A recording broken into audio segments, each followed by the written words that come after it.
Magandang araw po, welcome po sa aking channel, Love9 TV. Patalastasan po, meron po ba kayong mga properties na napapabayaan or non-performing assets? Plan nyo ibenta, pero wala kayong oras sa pagbibenta nito. Kung ito'y pagkakatiwala nyo po sa amin, tawag lang po kayo sa aking numero, usap po tayo, gawan ko po ng video for free. Yes, libre po, wala po kayong babayaran. Tutulungan pa namin kayong mabenta inyong property. Kami na po bala sa marketing, sa boosting or paid ads, even sa tripping.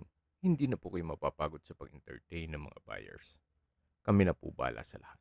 Tawag lang po kayo. Nandito po tayo ngayon sa Nasugbu, Batangas kung saan meron po tayong bagong video presentation.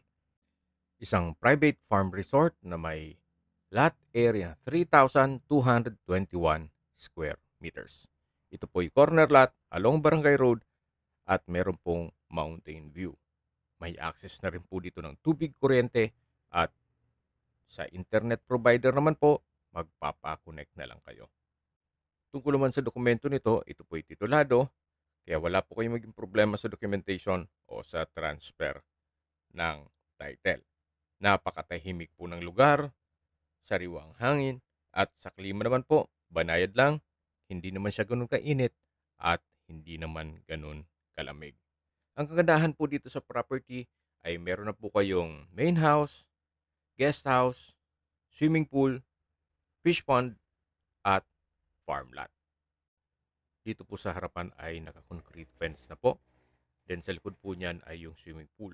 At ito naman po yung garahe na kung saan kakasya po ang tatlong SUV. Kung sedan naman po, kakasya 5 hanggang 6. Concrete flooring na po itong garahe o driveway. Then mula po dito sa garahe, matatanaw natin yung main house. At samahan niyo po ako. Ikutan natin itong buong property. Pero ngayon, check muna natin itong swimming pool. Naka-tile flooring na po dito sa may poolside. Then sa dulo po ay mayroon pong pocket garden. At may ilang mga ornamental plants na nakatanim doon. Napakaganda po ng view. Sa harapan po ay palayan. Then sa dulo yung mountain view. Kaya po, check natin itong malit na structure kung saan yan po yung cottage. Then meron po itong kwarto, then banyo, at stock room. Mula po dito sa dulo, yan po yung view ng swimming pool. Then, itong sa gilid yung tinutukoy ko na pocket garden. At dito naman po yung cottage. Meron po itong tiled kitchen countertop. Then sa dulo may stainless sink with faucet.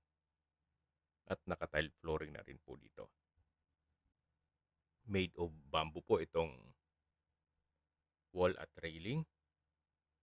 At yan po, tunghayin nyo po ulit itong swimming pool.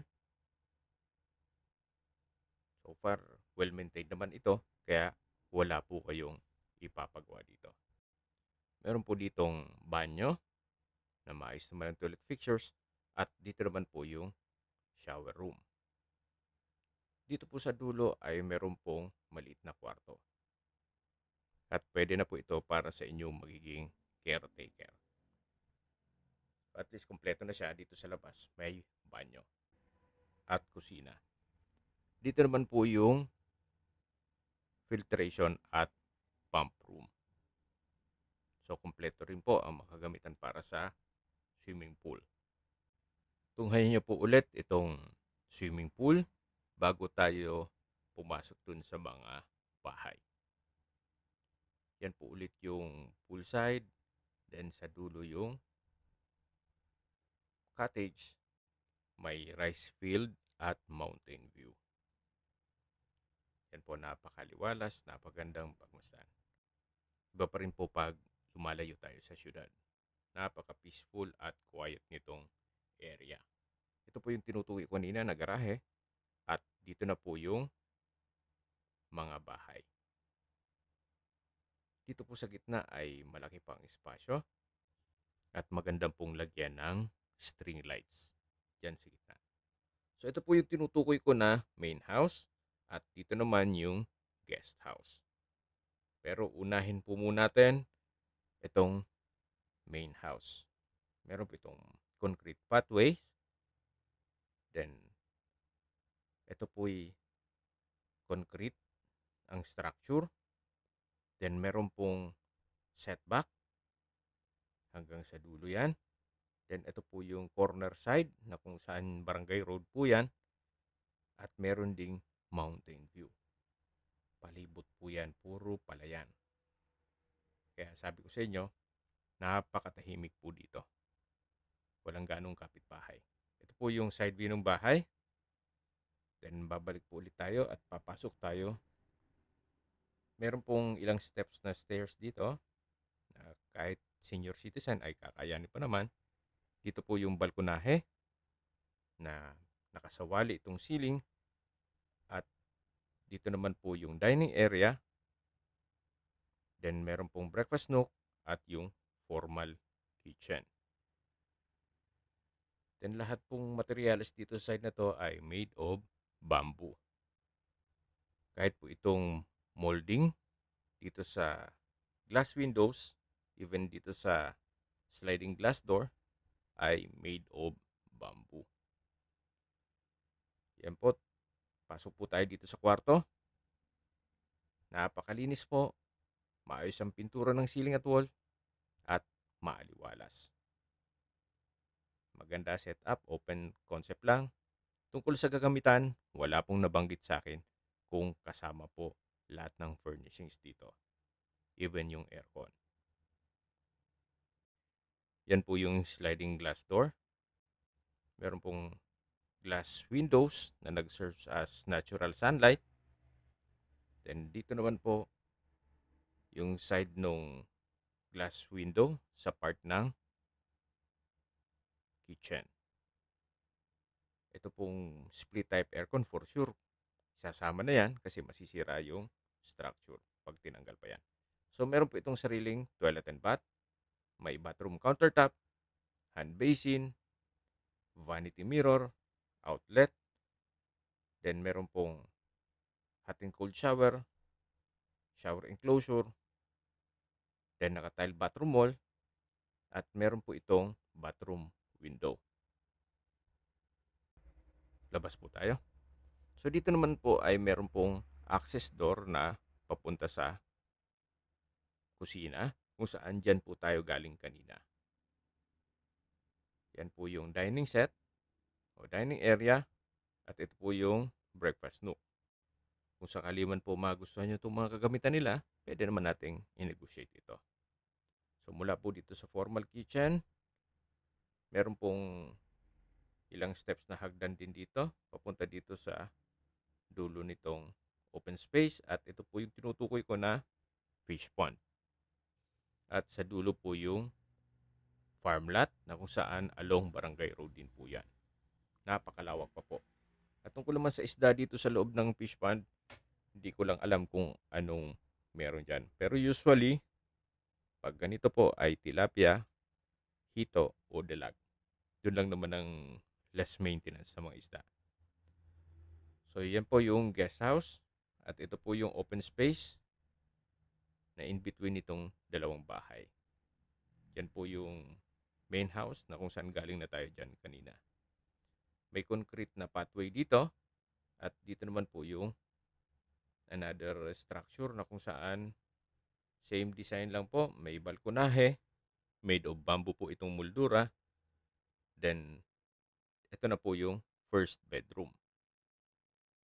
Sawali din po itong ceiling, may countertop. Then ito po yung toilet and bath na kumpleto ang toilet fixtures at naka-tile bathroom wall. So labas po tayo. Ito po ulit yung balkonahe at dito naman po yung second bedroom. Same setup, may bedroom, then sawali ang ceiling. Maayos din ang pintura ng ceiling at wall.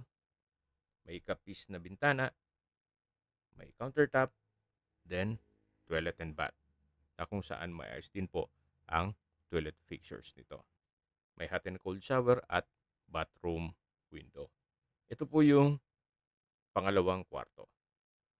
So paglabas po natin, tanaw din yung fish pond, then sa dulo yung farm lot na marami pa po kayong pwedeng i-project dyan. Especially kung mahilig po kayong magtanim. So yan po, tunghayan nyo po itong napagandang property. Pero habang naglilibot po tayo, pag-usapan na natin ang distance, location, at travel time. Mula po sa bayan ng Nasugbo, ang distance is 2.8 kilometers at ang travel time is 9 minutes. Opo, napakalapit lang po nito sa bayan mismo. Sa bayan po ay kumpleto na gaya ng public market, groceries, convenience store, remittance center, banks, schools, church, government offices, at hospital. Yan po yung lagi kong binabanggit sa aking video na dapat nyo i-consider sa paghanap ng property yung meron pong malapit na hospital. Hindi ko naman po sinasabing sakitin kayo. Yan naman po ay for emergency purpose lang naman.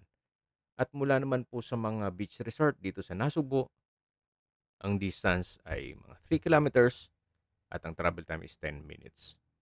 Mula naman po sa mga beach resort sa Lian, Batangas, ang distance is 20 kilometers at ang travel time is 41 minutes. Kung manggagaling naman po sa Tagaytay, ang distance is 48 kilometers at ang travel time is 1 hour and 14 minutes. Kung manggagaling naman po sa Manila o sa airport, ang distance is 89 kilometers at ang travel time is 2 hours and 37 minutes. Okay, sa presyo na po tayo. Binebenta po ito ni owner sa halagang 11 million pesos. Kung may mga katanungan po kayo, tawag lang po kayo sa aking numero. At sa mga kababayan naman natin na sa ibang bansa, meron po akong Telegram. Sa mga iPhone user naman, may iMessage. Meron din pong Imo, Skype, Viber at WhatsApp. Same number lang po, 0917-316-3399. Sa mga nagtatanong naman po ng aming Facebook, meron po kami Facebook page na Nov9 TV at Facebook Reels video. May ibang YouTube channel po kami na The Nov9 TV channel at Nov9 TV Listings. Sana po naibigyan yung video presentation. Paki-like and subscribe na lang po sa aking channel para ma-update din po kayo sa aking future listings. Kung sakali po hanap nyo yung mas malaking sukat na lupa, meron din po kami ibang listings na pwede nyo pagpilian. Huwag po kayo mag-atubiling tumawag sa amin. Then, let us know your budget para malaman namin kung anong property pwede naming i-alok sa inyo. Sa lahat pong viewers, subscriber, at nagtiwala po sa amin, salamat po sa suporta. Ingat po kayo lagi at yung pamilya. Maraming salamat po.